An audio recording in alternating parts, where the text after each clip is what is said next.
what if I just figured something out about myself on your show? I love it. You're such a good host. I'm taking this in my therapy this week.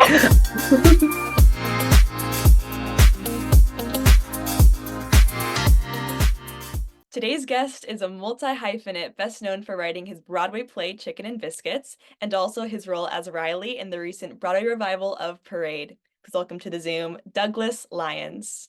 Hello. Hello. How How are are you? you? I'm good. I'm good. I'm alive and I have flowers in front of me and I feel good. So that's good. I feel that. Sometimes that's an important reminder, you know? Yes. Well, How are you today? I'm good. I'm Yeah. really, really happy to be on this Zoom. This is the first interview that I'm doing for Behind the Resume for 2024, and I truly could not ask for a better guest to start off the year with. One of the reasons why I wanted to reach out is because I'm so blown away by all the different hats that you wear. Just the title of multi-hyphenate is certainly something that I am aspiring to be. So I applaud you for all of the incredible things that you do, and I'm just so excited to hear what that is actually like, because I'm sure from the outside or from someone looking at your Instagram, it's very different than what the life is actually like. Oh, yes. Oh, yes. Two different worlds. Yeah. Yeah. Amazing. Well, let's just start. Where are you from? I am from New Haven, Connecticut, born and raised. Yeah, I spent 17 years of my life there. And then I went to the Hart School, University of Hartford, for BFA in musical theater. Do you have any siblings? I am technically an only child. I have two very close god sisters to my family, and one of them has three kids, and so I'm Uncle Doug, and I love being Uncle Doug. But if we're talking biologically speaking, yes, I'm an only child, the only. What were you like as a kid? I actually played soccer, baseball, tennis, basketball. Basketball was the main one, but I was in a lot of activities growing up. I grew up a PK, which is a preacher's kid, so I spent a lot of time in church as well. There were a lot of hours in the chapel. Yes. Is that where your love for music came? Honestly, yes. I would say my first introduction to music was gospel music, and it's still the anchor. I was listening to gospel music today. It's still the anchor of sound for me, and harmony, and what emotion can do to a room via music. I learned that from gospel music. Yeah. What was your first dream? Ooh, that's good. When I realized I wanted to dream, the dream was to do this thing called Broadway. So I was a late bloomer. I did not get into musical theater as an art form until I was like 16, 17. I had been dancing separately, teaching hip hop. I'd been taking dance since like middle school. I went to Betsy Ross Arts Magnet Middle School. I was a like little dance major. It was a cool program, but it was middle school. Who put you in that? Your parents? Well, it was a arts magnet program in New Haven, and they would also bus in people from other parts of Connecticut. And my mother also was a gym teacher Okay. there, so I had her for a year. But yeah, What was that like? Your mom is your gym teacher. it was fine. Like she was a favorite to a lot of people. That's So yeah, but I like studied dance, and then I went to some dancing schools. I had never, taken formal voice training until college. uh-huh.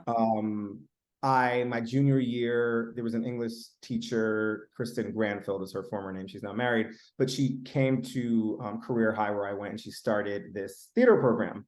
And they did Little Shop, and I did not do the show, but I would come and watch rehearsals. And she's like, "If you want to be in it, you can." And I was like, "No, no, no, no," and I like would run away. I was afraid. I had a big stage fright.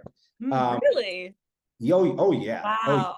oh yeah. My story is so unique in that theater was not a part of my life until it was. And so my senior year, I was playing basketball up until like mid-February or March. We were in like a semifinal, and then we lost. And the next day I was in rehearsal as Tony in West Side Story.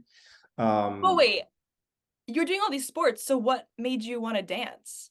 I had always been dancing because of middle school, and then I took dancing classes outside of middle school. My parents put me in piano at like 12, and I had like 4 or 5 lessons, and she was like, "Are you practicing?" And I was like, "No." And she's like, "Okay, well then this is not worth Yeah. the time." And so I stopped that, which I really regret. Like if you're in piano or you're doing something that seems annoying right now, it actually is probably going to pay off. That also happened to me my sophomore year of high school. We'll never forget this. Miss Bess, I don't know if she's still with us or not, but she was my keyboard teacher. I thought this was the stupidest thing. Why do I need to learn how to type without looking at the keyboard and how many words per minute? Like, she's like, this is so stupid. She's like, I'm going to tell your mother. And I was like, tell her, this is dumb. Everyone knew my mother because she worked, you know, New Haven public school system. But looking back on it, Miss Bess, thank you, because all I do is type emails and scripts, and I have the fingering because of that class. Wow. You never know what's going to pay off. That's the other lesson I just didn't know. But yeah, I had been singing in church all my life, and so I knew I could sing. There was like 2 years where I stopped singing and I was just doing sports. And then it got to my senior year. I wanted to do this musical thing. You know, I wanted to try it. And the fall of my senior year, I had joined the jazz band. Everything was very much like casual. Like it wasn't a career. It was like, oh, I sing, maybe I should like join this jazz band and do a rehearsal. And it was very casual. But there was a poster in the jazz room that said music, theater, dance, the Hart School. And I was like, musical theater, what is musical theater? And I'm like, that's Broadway. And I was like, oh, so I can put all these things together. I should give it a shot. So I applied to colleges like the fall of 2003 going into 2004, very late. I did NYU and Ithaca by tape. We like found a Shakespearean monologue that I like didn't know what I was doing, but I just put it on tape. And then we did North Carolina School of the Arts in person in New York, the Hart School. And I remember leaving the dance audition or the dance callback and telling my father, like, this is stupid. I don't think I want to do this. Like, this is too much pressure. I'm like not good at it, because all these other kids have been training and, you know, their show choir and starring in all their musicals. I didn't have that experience. And I'll never forget when I got the letter late one night when I got home that I got it and I got a little scholarship, and I like freaked out. It was like, oh man, it was the only program I got into. When did you fall in love with theater? It's very much like church, which is a shadowing of sort of what Chicken and Biscuits accomplishes. Is growing up in church, church is theater, right? Like the performances put on from people in the pews and the pastor and the choir, it's all very theatrical. And I remember seeing the national tours of Rent and Cats come through the Schubert Theater, which is where I'm from, New Haven, being just like in awe of this world. I was like, what are they doing? There's kittens and they're kicking and I don't really know what's going on, but they're wearing makeup and they're singing, and I love singing, and they're dancing and I love dancing. It just felt like the combination of all the things that I loved. I was like, oh, well, I should try it then. If it's a profession, it can be a profession. And I'll never forget, we got all my acceptance letters because I also applied to be a secondary education mathematics teacher, because I was good with numbers. That was my backup. Really? Oh, yes. Wow. Yes. And so we put down all of the different acceptance letters on the dining room table. And my father was like, what do you want to do? And I was like, that. And he was like, okay. But like, what do you really want to do? And I was like, I really want to do that. And he's like, okay. And yeah, I entered. So your parents have always been supportive. Oh, yeah. Oh, yeah. And I think early on, like, it's so funny. My aunt and my father came and saw my first main stage at Hart. And it was Sweeney Todd. And like, they're like not theater people, because I wasn't a theater person. And they were like, what are we paying for? What Who did you play? I was in the ensemble. So that's a crazy show. I know, I was the bass in the quintet. What? So random. But yeah, that's my first show at Hart. And the rest is sort of history. Yeah. So no one in your extended family was in the entertainment industry? No, this is so weird, but my half cousin is the Candyman. There's a horror film about saying like the Candyman 3 times in the mirror and he like haunts you. But my father's first cousin, half brother, is yes. Is that? Yes. Oh my gosh. That's my cousin who I've never met. Oh wow. But yeah, like I didn't know he was in the industry until later on in my life. But no, it's not something that runs in my family. So did you feel pretty misunderstood once you found this passion and you didn't have people to relate to, or you found those people in theater? When I first got to college, I thought theater people were weird. Well, yeah. Weird. Well, I was just like, why are you obsessed with this? I didn't get it because I didn't get my first musical theater album until my freshman year Christmas, which was Ragtime. My parents got me that CD. So You good. know, I just didn't know all the shows. I didn't really know Broadway. I wasn't watching the Tony Awards, you know, like that wasn't a thing for me. And so the energy was a little like, I was playing sports and around a completely different demographic of human beings. So And you went to school for musical theater. You went to college for yes, a BFA musical theater from the Hart School. Yeah. Yeah. And But you so weren't obsessed with it yet. I was not obsessed with it. I tell this story often, but I showed up the first day in the Commons for breakfast before we took the shuttle to get to ballet or whatever. And everyone had on blacks. And I was like, I know we were supposed to pack them, but like, why is everyone wearing blacks? Because I was supposed to have blacks on. I had a total first day of school outfit. I had to go back to my dorm and change. Like I was that guy, just like I'm here and I sing and stuff, but I don't know what this is. Yeah, it's crazy. Wow. Wow. As a kid, did you care what people thought of you, or you just were doing you? I honestly didn't care about what people thought of me probably until the past couple of years when it felt like my name and profile became a little bit more publicly known. Interesting. You know what I mean? Like Yeah. there's a small shift when you go from like, I'm an artist, I'm doing this thing, it's really cool, to like, oh, my name's in a headline, my name's on a list, my show is on social media, people have commentary of things they haven't even seen the show yet and they're already making comments. Like that's when I think I became a little bit more insecure. But very early on, I used to be fearless. I mean, when I got to school, because I didn't know what I was doing. So I definitely went through a period at Hart where I was like, I hate this. I don't understand this. I am not good enough, because I distinctly remember this one teacher, like I had, some stage fright still, which is honestly still with me. But I got up and had to do a monologue and like couldn't get through it and like call my father. I was like, what am I doing? But I just didn't have experience. I hadn't spent, my formative years on stage. I had done one musical in high school before I was off majoring in a BFA musical theater. That's wild. What do you think is like the deeper root of the stage fright? I'm very hard on myself. My mother said she never had to be hard on me because I was always hard on myself. If I go into an audition, if they're judging me or taking notes, I'm doing the same thing as I'm performing, which is horrible, which is like what you're not supposed to do. But that's, where I live. And the freedom of trusting that you've got it and that you're human and that you're not going to be perfect. And like, once you get into that sort of Rolodex of thinking, you actually become better because you're in the moment and you're not in your head. How do you get to that point? You have to promise yourself to give yourself the space to release.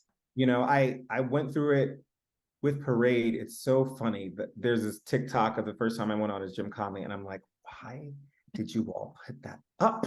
It was my first, I was shaking in my boots. I was like in my head, because it's the first time, you're sort of like, a baby calf walking through in front of people. You do it in rehearsal, but it's different when it's live. And by the end, I went on 5 times. By the end, I was like, just leave it on the floor. Just like do it. Just like give it. Just like have fun. Like stink it up. And I had one of the best shows because of that, where I like didn't care as much. So you kind of got to talk yourself through it, I think, because there's so many forces in this industry that will tell you otherwise. Yeah, you got to pep talk yourself. How old were you when you started college? Like 17-ish? I was 17 when I started Hart. I actually took a gap year to tour with Rent at 19. Oh. I've been auditioning for Rent like 4 or 5 times before that. Like the first day of sophomore year, we actually got in a car and drove to Boston to audition for an open call. Didn't tell my parents. They didn't need to know. Yeah, and so I was on file, and then April of that year of 2006, I got a call to come in randomly. So I did that. And then June of that year, I was up at Cortland Repertory Theater wrapping up Five Guys Named Mo and got a call, was like, can you be here on Monday? And coincidentally, I had 3 days off before my next Of contract. course. So I went and they were like, great, there's going to be a final callback coming up. And I had a bunch of contracts in Maine that summer at Agunquit and a good theater. And so I called Agunquit and was like, I'm going to need a day off somewhere in here to get down to this final callback. Did that, 6 hours, each way, got back, didn't hear anything. And I was like, okay. And I was like, am I up for it or not? Because I start rehearsal for Cinderella. It was starring Leslie Uggams, the amazing Leslie Uggams. And they were like, don't worry about it. We're not sure what's happening yet. So just keep going as if you didn't get the job. First day of Cinderella rehearsal, 10-minute break. I check my phone, 212, 10:50 in the morning. And back then, this is before I had reps and stuff. It was like 212 call, like, oh my God, Broadway. And I got the show and I was starting 6 weeks later or something like that, or 3 weeks later. So I had to get out of that contract and I went home for 6 days. I called Hart and was like, I'm not coming back this year. But my father was like, how much are they paying you? And you're going back to school and you're graduating. Those were the terms. And so, yeah, August 6th, I joined in Pittsburgh. So you show up to college, not really knowing what's going on, and then you book a tour and have to leave. Yeah, which is wild. But I've always had this tenacity about me where because you don't know the system, sometimes you don't have the mentality of the people in the system. And so you approach it a completely different way. And so I was like, oh yeah, if I have the time, I'm going to go audition in New York. Like, why would I not do that? Wow. Maybe I should not have, but like my freshman year, I got a call back for Young Frankenstein. Like I made another cut. I was tapping then, much better than I am now. But like I had to leave. I couldn't stay for the second part because I had to get back to class. Yeah. But I've always just been like, if I want this to be my life, I have to apply myself and I have to have the hunger to go and go and go. Yeah. And that paid off. That paid off. Yeah. So if that 17 to 19-year-old Douglas could tell you something now, what do you think he'd say? You doing it, baby. You were doing it. You were doing it. And it may not feel like you're doing it, but you're doing it. In a way, I've done it. Like, I've done it. I've done it. The thing that we dreamed, I've done. Yeah. What a beautiful thing to get to say. Yeah. Everyone does not have that luxury. You're right. Yeah. Everyone doesn't have the luxury of even knowing what the dream is, let alone, Yeah.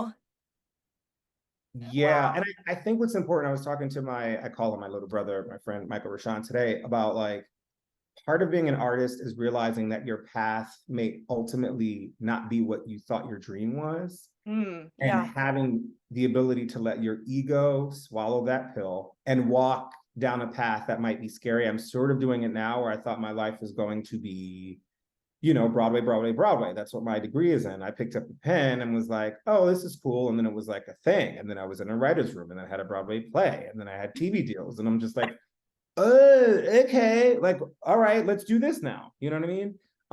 But I think like being an artist is actually being open-minded to your fullness. It's very important because you can want that one dream and it not be the reason that you're here.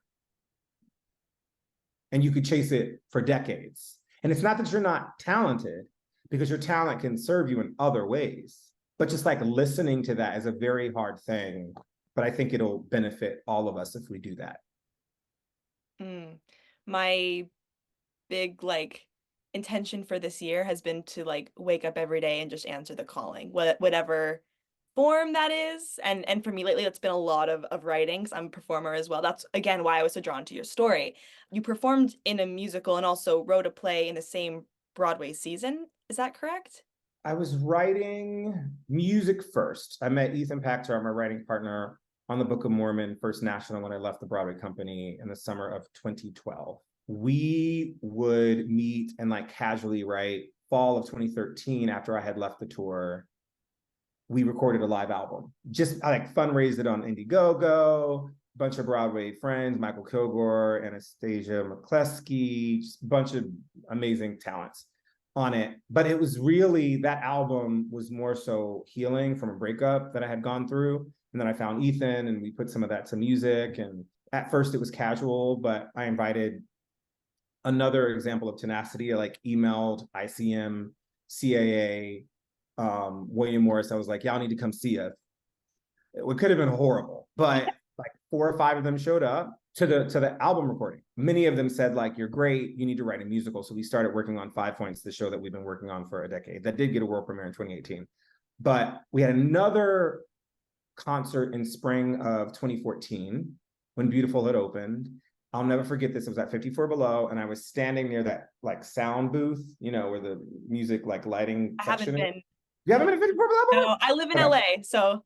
Oh, Yeah, okay, yeah. okay, good on you. But anyway, so I'm standing there and I'm like standing behind this guy because I knew where all the agents were. They like William Morris had sent some more people, and he was mouthing the lyrics to the album. He knew the song. And that is still our agent to this day, Michael Finkel. Yeah. Wow. Okay, we need to backtrack. I have so many questions. Do you recognize how extraordinary you are? I don't like to call myself extraordinary, but I recognize that I don't think like other people. That I recognize. And that has served me and hurt me more than not it serves me. But yeah, I think I just see the world through different eyes. And if that makes me extraordinary, I'll take it. Where did that come from, you think? Being an only child, having a huge imagination.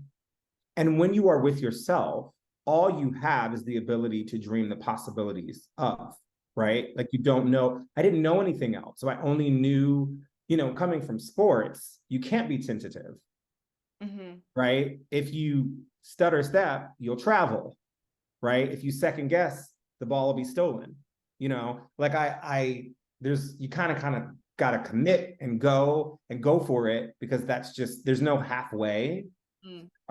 In sports, and maybe that's where my mentality comes from, is that it's rigorous and it's specific and it's muscle, and that's how I see the world, and that attitude towards theater, I guess, is kind of different, because in theater, in training, typically you have to be taught and allowed to take up space.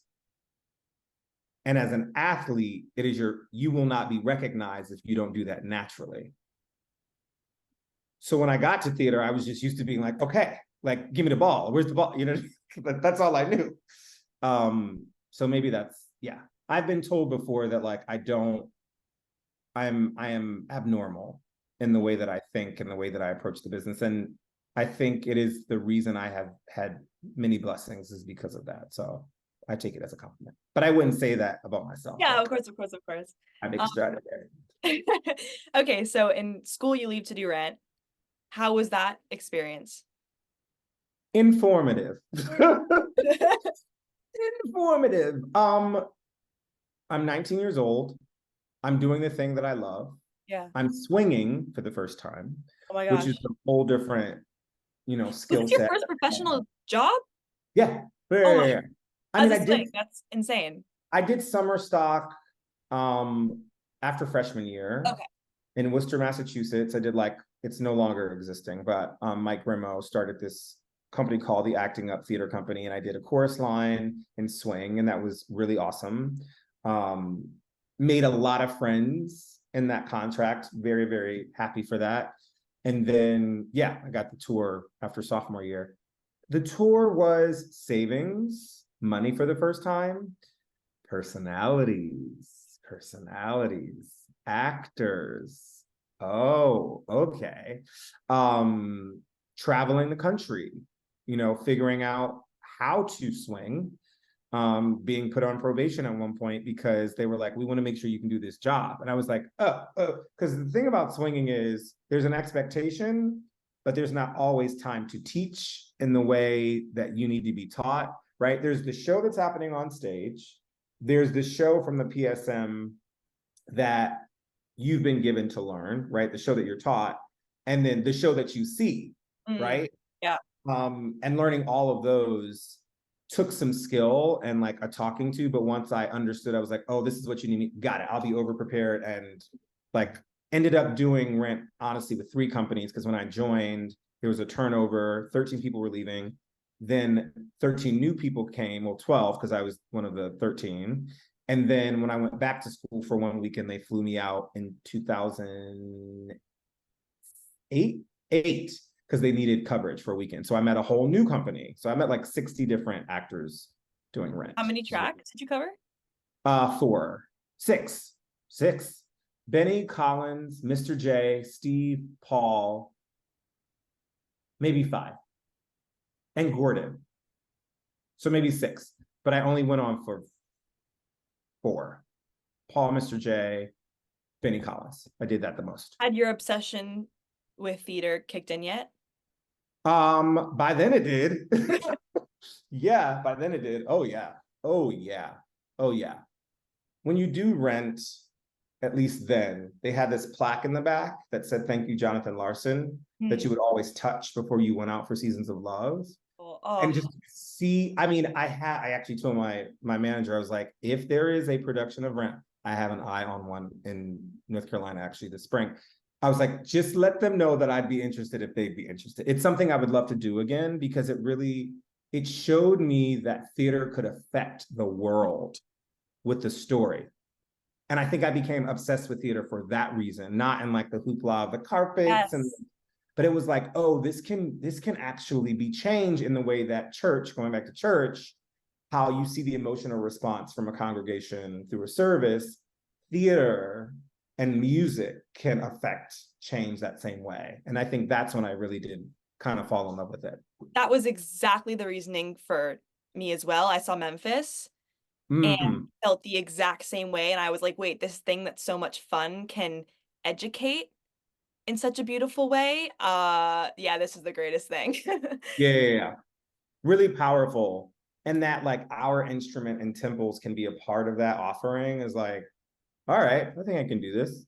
And the audience can learn, but also not like they can feel good. You know, it's not like a stressful environment. It's a beautiful celebration of just humanity. It's incredible. It's an exchange. Totally. It's an exchange. And like in my writing, that is something that I now achieve. It's like, I don't want to create theater where you just come and sit and you're quiet and you have one laugh. I want you laughing so much that we have to pause, and maybe the actors pause with you because we're in a thing together, you know, like that's the kind of thing that I'm attracted to. When did you start having the thoughts of, oh, I not only want to perform, but I want to write the thing? So backstage at Beautiful, I got wind of what they call the writers like collaboration agreement, like the writer's share of a weekly gross, which typically is between 4.5 and 6% of the weekly box office. So example being, if Beautiful was making $1 million that week, the book writer, the lyricist, and composer would each get $20,000 that week, because it's a 6% split, right? And I was like, so you're telling me, this was in year like 2 or 3, my ankles are hurting from the locomotion, and these people who wrote this thing are on the beach or on their next project, and they're making $20,000 potentially a week? You've got to be kidding me. I got to figure this out. And I was like, if I have any, I had been writing music, but I hadn't really tried musicals, and Polka Dots was the first one. Well, 5 Points was the first one that we started writing, but Polka Dots is the one that hit first. And I just thought, you know, I should try. I also had a 45-minute break in Beautiful. In rehearsal, I had a fitting one day when they were staging a number at the end of Act 1. And so I got back and I didn't go in the room because I was like waiting for them to finish. I think I might have ended up being in that number, but because of it, they finished the act and I just wasn't in it. So after what we call the 12 minutes a slave, which is basically when all the Black people were on stage for 12 minutes dancing and singing, I had a break from Love and Feeling until Act 2, Pleasant Valley Sunday, which was about 45 minutes each show. And I'm not just gonna like sit around in the dressing room and talk. It's like, well, let me write. Let me try to write something. And that's what started. Yeah. And then I became obsessed with writing at Beautiful. Like I would put on my wig at half hour, run in the hallway or going to the band room, writing in the corner, writing. Yeah. Oh my gosh. Was that your Broadway debut? No, the Book of Mormon was. So so you graduate college and then did you move to the city, start auditioning? So before graduation, I had booked the Dreamgirls National Tour, which started the fall of 2009. And that spring, I did To Kill a Mockingbird at Hartford Stage as Tom Robinson with Matthew Modine. And then I left 6 weeks early to go to the Huntington to get my equity card in this production of Pirates, where Gordon Greenberg directed and Steve Kazee was in that production, and Katie Huffman. And so, yeah, I sort of left early, but I had done all my classes. I was basically part-time by the time I got to senior year, because I did a winter term to get all of my, again, being foreshadowing, like getting all of my educational, AUCs and stuff out of the way so I could just focus on auditioning. So yeah, I had that stuff lined up. And what did I do after I graduated? I finished Pirates, and then I knew I was doing Dreamgirls. So I moved from my college apartment into my best friend's apartment in Harlem, which was, 20 minutes from the Apollo where we would start, and passed out flyers for Ken Davenport for that summer until we started rehearsals for Dreamgirls. Oh my gosh. And then what was the timeline between Dreamgirls and Book of Mormon? I did Dreamgirls from like September 2009 through December of 2010. Wow. I got back to New York, moved to Astoria, where I am now still, and did a show called The Human Comedy at APAC, Astoria Performing Arts Center. And had been in callbacks for things, but had time off, honestly. I had like a month and a half before we started Human Comedy. And then I got my first appointment for Book of Mormon during Human Comedy. And I was like, I'm not going to get this job. Because at the audition, there were all these Broadway, Black divas that I knew were very capable and most likely going to get it. And then I had like 3 or 4 callbacks. The final callback was me and 2 other guys who had a total of 7 Broadway shows between them. I had 0. I was like, I'm not getting this job. Then they called for us to come back one more time. That was on a Tuesday. And then we were all like on a chain texting.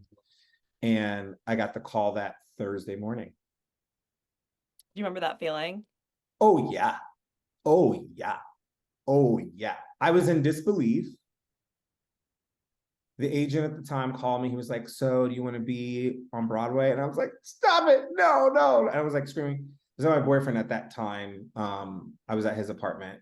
And I left. I went to the gym and I just ran, actually, to Memphis, Make Me Stronger, that song. Yes. That song. I ran to that song. So good. I called my acting teacher, Henry Fonte. And I was like, I'm going to be on Broadway. And he was like, I believe it. But I was in the Human Comedy, and we were this is the second time this is happening to me. And I didn't tell them about the callbacks because I didn't think it was going to happen. Oh no. But it was a showcase code. So it wasn't like I was leaving them high and dry, but I did 2 performances, like one weekend of Human Comedy. And I started rehearsal for the Book of Mormon on May 2nd. And I think that was the nominations day. It was my first day of rehearsal. Was that experience everything that you dreamed it would be? I was swinging again, but this time I knew. Wow. I was in People magazine between Matt and Trey, the writers, and I didn't even know the score yet. The album had not even come out yet. Like, wow. I didn't replace anyone. Like, I added my own track that still exists in the show. Wow, cool. I saw the tour. It's amazing. It's so good. It's so smart, so clean. I think I was in shock, but I knew because of previous experiences that I had to be focused and I had a job to do. And so I had fun. I was also going through this rough relationship again. And it was really cool. Like, it was really cool. But at one point, I think I knew I wanted to be on stage, and I had heard rumors that they were casting the tour, and I didn't audition for the tour. I was actually getting new headshots at the top of 2012, and I got this 201 number that called me, and it was Casey Nicholaw. He was like, "Hi, Douglas, we're casting, and I hear you might want to go on tour." And I was like, "Yes." And so, yeah, that's how I ended up on the tour. Casey isn't he just the most like, because I worked with him on the Prom movie. Oh, I mean, his energy just like fills an entire room. Isn't he just the best? yeah. There's like a generation of former performers. I think like Jerry Mitchell, Casey Nicholaw, Josh Rhodes, who I work with a lot. These are people who were in ensembles of Broadway shows who are now leading Tony Award-winning productions. And I think that is, again, the conversation of evolution with our artistry, is that we should never be like, I am, because you're playing yourself if you think you know. But And why live like that too? It's just more Yeah. fun if you're, you know. That's so exciting. So then Book of Mormon, did you go straight into Beautiful after that? I left Mormon without a job. And Tyson Jeanette, who was the original swing on the Book of Mormon, original company, who I would join, who we my like, we were like brothers together. I remember calling him, we were in Toronto, and I was like, I am so afraid to leave. He was like, Douglas, you booked, you'll book again. You gotta, if you need to be happy, go. Yeah. And so Bobby Day, who's now in Moulin Rouge, was on the tour of Mormon, and we were sitting next to each other, and I'll never forget this. He was like, Douglas, have you heard about this Carole King thing they called me? I'm not going in for this. Did you hear about it? And I was like, no, I haven't. And I like text my manager. I was like, beautiful. He was like, I'm working on it. I ended up in callbacks for Beautiful and Motown simultaneously, but we were in Toronto, so I was flying back and forth. And then one of my last callbacks was the week that I was leaving Mormon, and my grandmother passed. Oh, I'm so sorry. crazy. On the flight from New York back to Toronto, my grandmother passed. And so I couldn't, I was supposed to close the tour on Sunday, was my day. But instead I had to leave on Friday and use bereavement because her funeral was on Sunday. Oh my God. But it also was a weird thing where they were having another dance call on that Sunday. And so we had to be like, he can't make Sunday because he's going to be in North Carolina. And they were like, it's fine, because the finals were Tuesday and Wednesday. And so I closed Mormon Friday, took 3 planes to North Carolina Saturday, buried my grandmother on Sunday, flew back to New York on Monday, had a call back Tuesday, the final Wednesday morning, got the call that I got Beautiful that Friday. That must have been the most insane week of your life. It was kind of crazy. And I was unemployed for 5 days. This is unheard of. It does not happen like this. And I was going from being off stage on Broadway to like being an on-stage track with a solo and a feature, which was really, really cool. And I like called my manager. I was like, are you sure I'm not swinging? He was like, no, you were on stage. And then in rehearsal, I found out that I had a couple of vocal features, which was just awesome. How do you balance your personal life with your, professional life, especially as an artist when it's so intertwined?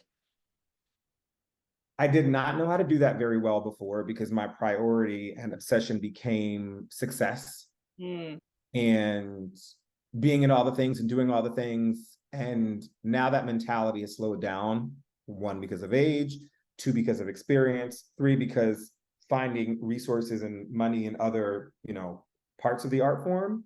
But I'm very strategic now in laying out as much as I can parameters and boundaries so that I have balance, right? So like talk to a friend for a half hour today, but then I like sent a bunch of emails and I had 2 Zoom meetings and I have this. And then tonight I'm going to see a show, like a final dress, but I'm having drinks with my friend after, like it has to be an active choice that you don't commit all of your life to this industry, because the industry, this is hard to hear, the industry don't care about you, boo. It don't. It will find another you so that the show can keep going on. The show must go on is not just pertaining to you needing to push through. It's the fact that the show will go on without you. So you have to like figure out a way to take care of yourself, you know, so that you have a cup to pour into if the phone rings or not. And that's been my work over the past couple of years, is figuring out, who are you without a show? You know, like not doing shows for a while, having a play go up, then being like, oh yeah, I'll do this 3-week thing, and then that turning into a Broadway contract, and me being back in it, being like, oh my God, what are we doing? You know, it's a challenge, but it's my priority. Like life, being Uncle Doug, seeing those kids, you know, like that is important. I will not negotiate that any longer. How is the fulfillment different when it comes to you performing in a musical that you're passionate about, Broadway or not, versus writing? When you are acting, you are taking part in someone else's vision. When you are writing, you're creating your own. And both can feel very fulfilling. I think nowadays I like creating my own because I can create so many things at one time. Like I literally, I'm not lying, this is not me being extravagant, but I have 11 different things on my slate right now. I believe it. You know, and that, and it's not like me just to be busy. It's like, well, this thing happened and it led to this other thing, and I couldn't say no to that. I didn't have money at that moment, so I needed to do that. You know what I mean? Like, I said yes to this because nothing was going on, you know, right? Yeah, I love creating worlds. I know what it is to be an actor. I hopefully know what it is to write a fun script. And I love going to, you know, underrepresented communities and moments and creating them anew. I love that fellowship, if you go back to church, of like taking people from the congregation, from the world, or actors that you admire, and being like, hey, you know, can you come read this thing? I do a lot of table reads. And I love it. I absolutely love it. So I like writing a little bit more because I can do multiple things at once. If you're in a show, you have to schedule everything around that show. Totally. Yeah. That is so cool. So you went to school for musical theater, so did you have any like writing classes? So when you got that bug during Beautiful, you're just like, all right, I'm just gonna start, right?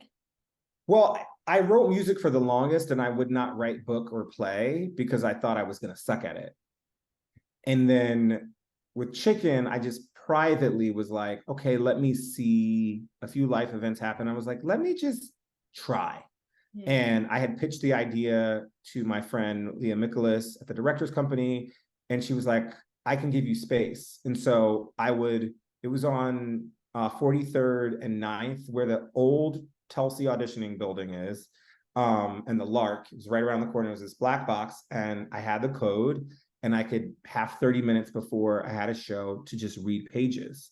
And that's how Chicken and Biscuits and Beau were built, was in that room with that residency. And people said it didn't suck. And I was like, okay, well, if it doesn't suck, okay, well, let's keep doing it. And you know, that turned into meeting Jalen, and then him being like, keep going. And then our first reading, and then 3 readings after that. And then, yeah, we went to the Queen's Theater, and the shutdown happened. And I had sent the script to Hunter Arnold via sliding in his DMs on Instagram. And he finally read it. And that led to a conversation and an opening. And, you know, yeah. So you're a big, like, ask for what you want, because if you don't, the answer will be no kind of person, I take it. Basically, it's like, what if we are not going for it, then what are we doing? Like, what are we doing? People do not just pick up the phone and call you if they don't know that you exist, right? Like, so many artists have been trained to wait for the phone, to wait for the appointment. I'm so inspired by like Issa Rae and Quinta Brunson. Like, these women were creating their own. If Quinta had that, what is the saying? She was like, you rich, what was it? It was is it from BuzzFeed? Yeah, like, he got money. I think it was he got money. It's like they created their own platforms. Like Issa emptied her bank account and made Awkward Black Girl, you know, like gave it their all. It's like, that is what we should be doing. if we really believe in ourselves, because you will not always find people to believe in you. That doesn't mean you're not talented, but sometimes you got to be that person, you know? So I'm always that person for myself, and I try to be that for other people. Totally. What's it like seeing other people read and perform and relate to your words? It makes me emotional. It is wild, because I went from like being inside, crying my eyes out during the pandemic, having just gone through a breakup, 2 months later being in a writer's room working on Fraggle Rock, like not knowing what I was doing, but being like, I'm gonna figure it out. Like I got ideas. Here we go. Yeah. To that wrapping, the world sort of starting to open up again, and then having a play on Broadway. Okay, well, okay. And then people responding, and whether it was positive or negative, but people really feeling seen.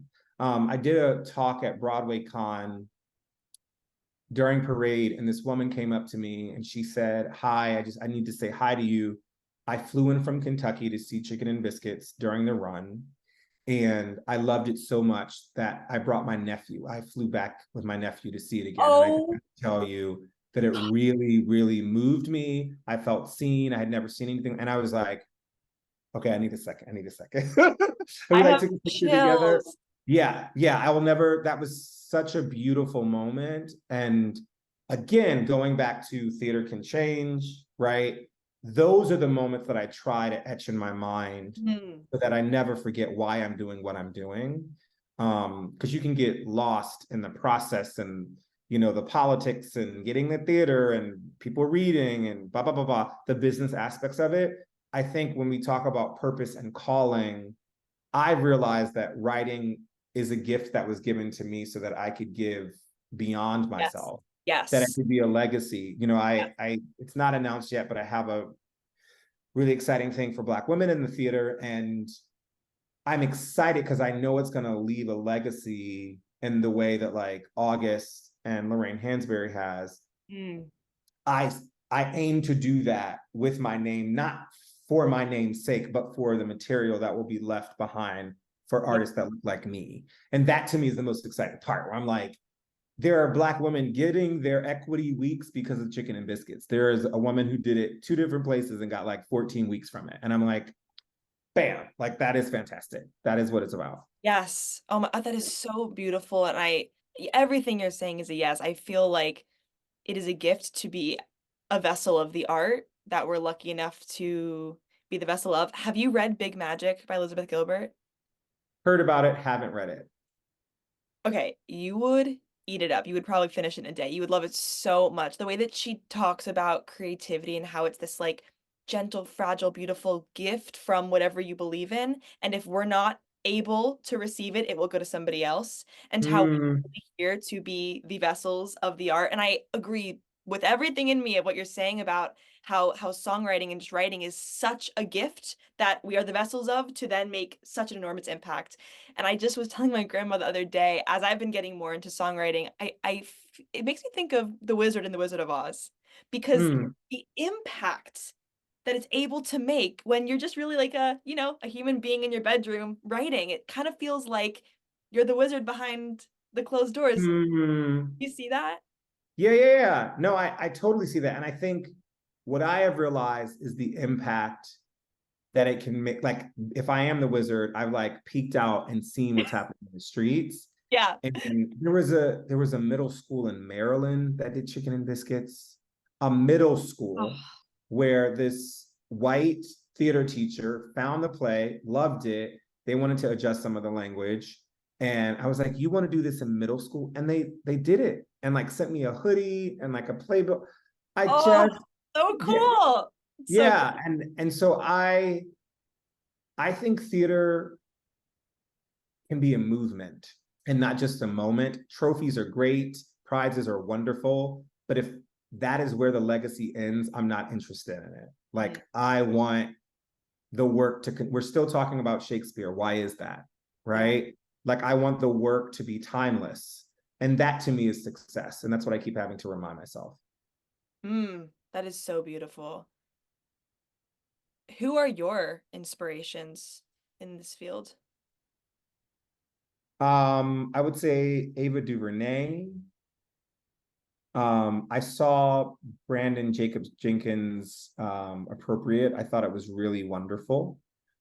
Quinta Brunson, I love her movement.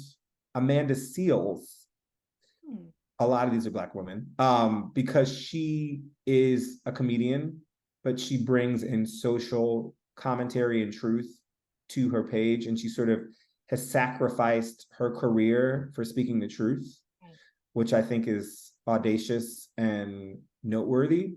Musically speaking, Kirk Franklin, I grew up on his sound.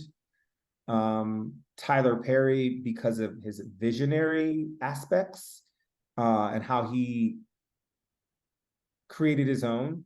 I don't know that I can't speak to how it was created because I wasn't there, but I think what he has done for the possibilities of Black media is really appetizing and encouraging to me. Lately, I've been like obsessed with Cynthia Erivo. I don't know if you're a huge fan of Yep. hers, but besides just like her obviously talents, the way that she just speaks and holds herself, I just saw her moderate a conversation with Coleman Domingo for a SAG event for Rustin. And like being in their presence, like you just feel elevated as a human being. It's so beautiful. But I just listened to her on Jay Shetty's podcast, and she's just such a beautiful force, I feel, in this world that just is what a gift of a human being to all of us, you know? Yeah. I think if we all remember we have a gift and that we are not the gift, that is when art gets really exciting. Yeah. And I've realized that, yeah, the difference in performing is that you were trained to sort of feel like I am me. You hear my voice? Do you see Right. me? And writing is like, no, I'm a vessel to write a thing because I have an idea and I want to create a world, but it's really not about me. People ask me all the time, you want to start your own stuff? And I'm like, no, because I don't have to do the show every day. You know what I mean? Like that's the point of writing it so that you can be a part of the process and then leave it, knowing that you have gifts to give, the universe honors that because you're Yeah. sort of out of the way of it, Yes. Yeah, and I think the job is like showing up for the gift every day and not judging it. That's been my huge thing too, is not judging whatever the idea is, because if your belief is that you are given the gifts, the thoughts, the whatever to impact others, judging it is so counterproductive and not helping anybody. Completely. It's hard. Yeah. It's hard. You can only be responsible for your intention. Not everyone's reaction is what I've also had to learn. Is Yeah. like people are going to like or not like or talk or not talk or whatever. And baby, all you can do is write the thing that you wanted to write, make the thing you wanted to make sure it is presented in the way that you wanted it presented, and then sort of let the rest be because it's art. So it's not going to be everyone's cup of tea. Yeah. I just the other day was listening to the full Hamilton soundtrack, just always blown away by how every word is just literally brilliant. And I'm thinking, Lin-Manuel, when he had the idea, I'm sure everyone was like, that is crazy and silly and not gonna work. And it's, it changed the world. Yeah. It's the most silly idea, Yeah. that can turn into the most brilliant. Totally. We do have to talk about Parade. I did see you in Parade. I saw you as Riley. I checked my playbill and your name was in there. I was like, oh, that's so cool. I was so moved by that production. I can't even tell you that seeing that production was such a reminder to me of like why I live this crazy life and make all the sacrifices that we make, right, to pursue this this art form. Beautiful and Book of Mormon are incredible musicals, but they're different from Parade and the story that you're telling. So what was it like for you to be a part of telling that story every night? It was heavy Yeah. and at times very sad. I'm not gonna lie. It was just sad because it felt like the hatred and vitriol inside of the story was also outside on the street, literally after our first preview or before the first preview was there, but also just where we're living politically and socially right now. There's a lot of tension. You're going to do a show, but there's no glitter and there's no tap shoes and 2 people are murdered every night in the show. Yeah. You're watching at least half of the show. Psychologically, there was a lot of work to be done to be able to sustain something like that. It is not easy, but I signed up to do it because I knew it was important. That, again, going back to that, it can be more than just performance. It can change the world. It needed to be said. That story needed to be spoken. That history has happened, and we're hoping that by seeing this, it will not repeat itself. Because you write something off as like, oh, that would never happen. It's like, oh, no, it did.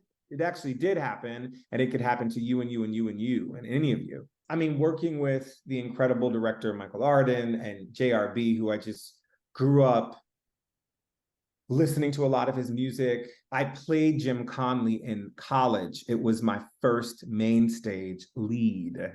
Wow. So the summer I got back from Rent, which was 2007, that fall, I did a new musical called Marielle in the Black Box, and then I played Jim Conley on our main stage. And that was actually an epiphany of like, oh, this is what it, oh, okay, I think I could do this, you know? It activated something in me as a leading man, which I had never been, you know, up till that point. So, you know, the full circle of being a part of a historic revival that was not, you know, well received in its initial production, alongside these incredibly talented people that I truly respect. I mean, at City Center, the first time I saw the Factory Girls number, I said, where did they find these girls? They are belted. This is not a wintry mix. These girls are belted. What is happening? So it just, at every angle, it felt so rich. Yeah. You know, the story mattered. It was also a limited run, which was important. And even during it, I did like a writer's room, and I was doing other things. Like going into it, you know, we talk about that balance. The negotiation was he's going to need certain outs and moments for life, for things that I had already committed to. Yeah. And the team was so gracious, and we made that happen. And so we were able to make it happen. But it was important. It was electric. It was difficult. But it's one of those moments where you're like, is this really happening? Is this, am I a part of this? You know, am I in a rehearsal room? It's just like Jason Robert Brown, Courtney, and I. Is this happening? It is. Okay, you got it. And then you have to activate and go, but you're here because you're supposed to be here. So step it up. Step it up. You would not be in this room. This could have been any other Black man in the industry. Sing your face off. Let's go. And so I'm really grateful for it, because I don't know, never say never. I could be back on stage again, but I don't know if I seek to be in a Broadway show tomorrow. I would be open to it, of course. But if that was my last, what a way to go out. What a way. This conversation has been so wonderful, and I could just talk to you forever. I know there's like a billion things that we didn't even get to. What is the best advice you've ever received?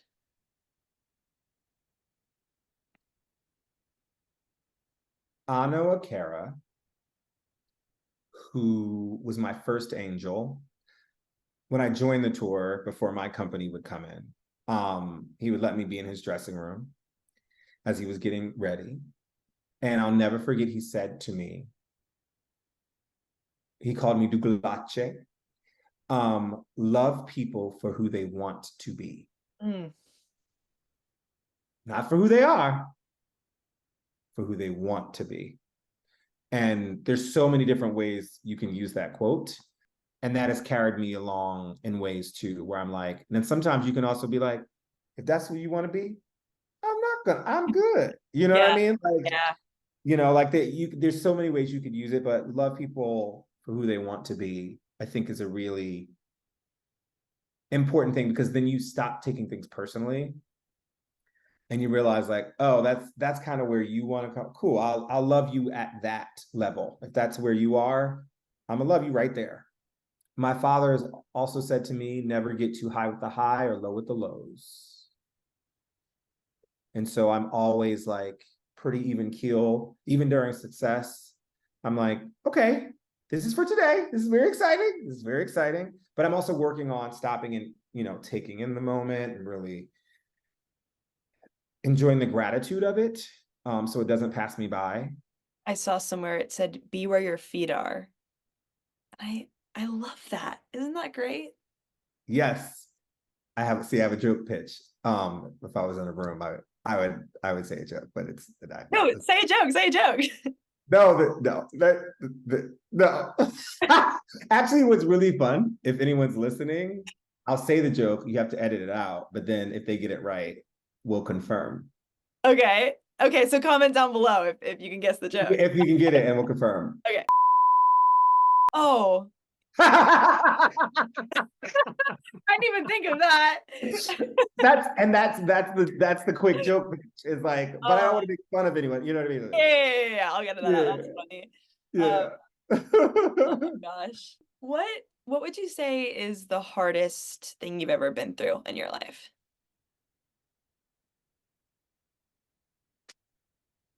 The breakup that led me to writing, because I actually bumped into him a couple times now, which is so funny. We see each other all the time out here.